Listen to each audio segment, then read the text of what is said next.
Bonjour les amis et bienvenue sur cet hebdo. Alors, on va pas encore dire que c'est la nouvelle édition, la nouvelle formule, puisqu'on doit encore changer pas mal de choses. C'est la version temporaire, dirons-nous, qui ne traitera donc que d'un dossier. Et puis, comme vous avez pu le voir dimanche dernier, en version audio pour le coup et en imagerie, vous avez les news et l'actualité de la semaine écoulée. Cette semaine, notre dossier il va traiter une nouvelle fois du plastique, mais sous un autre regard, parce que le plastique produit bien des gaz à effet de serre, mais pas seulement lors de sa fabrication. Alors, on va jeter un œil là-dessus directement. Alors, au-delà des débris qui s'accumulent évidemment le long des côtes, le plastique qui pollue les océans est aussi une source importante d'émissions de gaz à effet de serre, et ça, c'est selon une nouvelle étude d'une équipe de chercheurs de l'université d'Hawaï. Alors, bien que c'est l'université d'Hawaï qui a entamé les recherches, c'est une Québécoise, Madame Sarah Jane Royer, ou Sarah Jeanne Royer, puisqu'elle est québécoise, qui était responsable du projet. Alors, l'océanographe a quitté le Brésil pour se joindre à ce groupe de chercheurs à Hawaï, donc en 2015. Et après leur découverte initiale, due quelque peu au hasard, les fruits de leurs 2 dernières années de recherche ont été publiés dans la revue scientifique américaine PLOS ONE tout récemment. Donc depuis la parution de son article, la docteure Royer ne cesse d'accorder des entrevues évidemment aux médias un peu partout sur la planète, et notamment à la BBC et au National Geographic. Elle a aussi attiré l'attention du gouverneur de la Californie, donc Jerry Brown, qui l'a convié au prochain sommet mondial d'action pour le climat, donc pour en savoir justement davantage sur le phénomène. Alors, petite parenthèse, le prochain sommet mondial pour le climat accueillera des leaders et des experts du monde entier du 12 au 14 septembre à San Diego. Et le sujet, évidemment, de la protection des océans figure à l'ordre du jour des discussions. Alors, en entrevue à la presse canadienne, la docteure Royer a expliqué que le phénomène touche l'un des types de plastique les plus utilisés au monde. Il s'agit du polyéthylène de basse densité, donc que l'on retrouve notamment dans les sacs d'emballage plastique, les sacs à sandwich ou pour la conservation des aliments, ainsi que les supports qui servent à retenir les paquets de canettes de bière ou de boissons gazeuses entre eux. Ces produits produisent des gaz à effet de serre lorsqu'ils se dégradent et de manière encore plus importante lorsqu'ils sont exposés au soleil. Alors avec la radiation solaire, le plastique va se dégrader et devenir du microplastique. Et plus le plastique se dégrade en petits morceaux, plus il va produire de gaz à effet de serre. Si l'on regarde d'ailleurs les 70 dernières années, tout le plastique qui a été produit est actuellement en train de se dégrader dans l'environnement et produit donc encore des gaz à effet de serre. Donc, plus nous attendons, plus les gaz à effet de serre vont augmenter de façon exponentielle. Et ce n'est pas moi qui le dis, donc c'est bien la docteure Royer. Elle explique également que 90% de ces débris découverts le long des côtes d'Hawaï, en plein milieu de l'océan Pacifique, proviennent de l'industrie de la pêche, mais aussi et surtout proviennent d'Asie. Alors en Asie, ils n'ont plus spécialement d'endroit à l'heure actuelle où mettre les déchets, et un nombre incroyablement élevé de déchets justement vont se retrouver le long des côtes.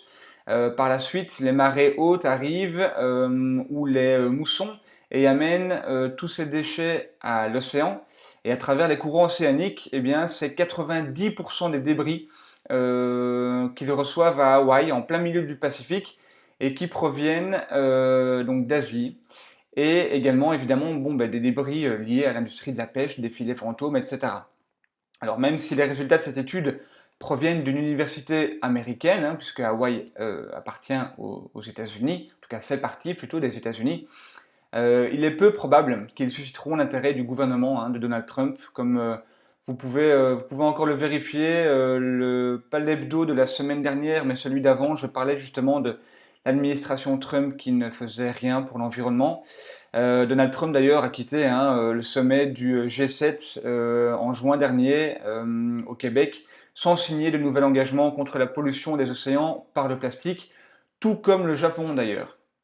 Alors un an plus tôt, le président Trump avait aussi retiré, vous le savez, les États-Unis de l'accord de Paris sur le climat, qui était pourtant porteur d'un certain espoir pour faire face au changement climatique.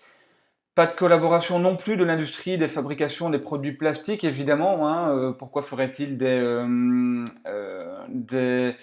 efforts si le propre gouvernement américain n'en fait pas?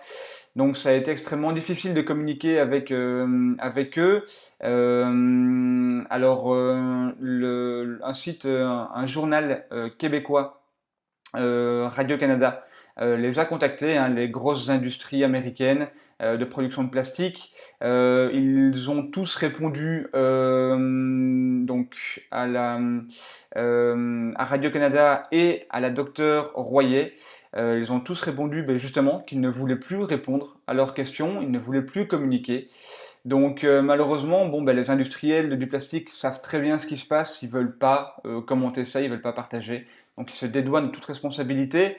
Alors ça ne décourage pas pour autant, hein, la docteure Royer, dont le parcours scientifique a commencé à l'Université de Laval au Québec et qui collabore notamment depuis 3 ans avec des ONG comme Greenpeace et surtout la Fondation Leonardo DiCaprio pour sensibiliser la population aux preuves scientifiques de la pollution des océans.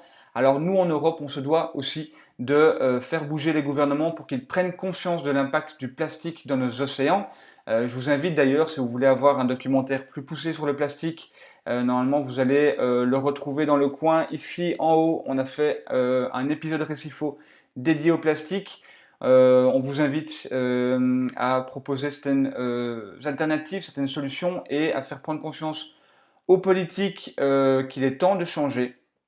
Donc voilà, je tenais encore une fois à vous parler du plastique, mais voilà, sur un aspect non pas de la production, mais plutôt de sa décomposition.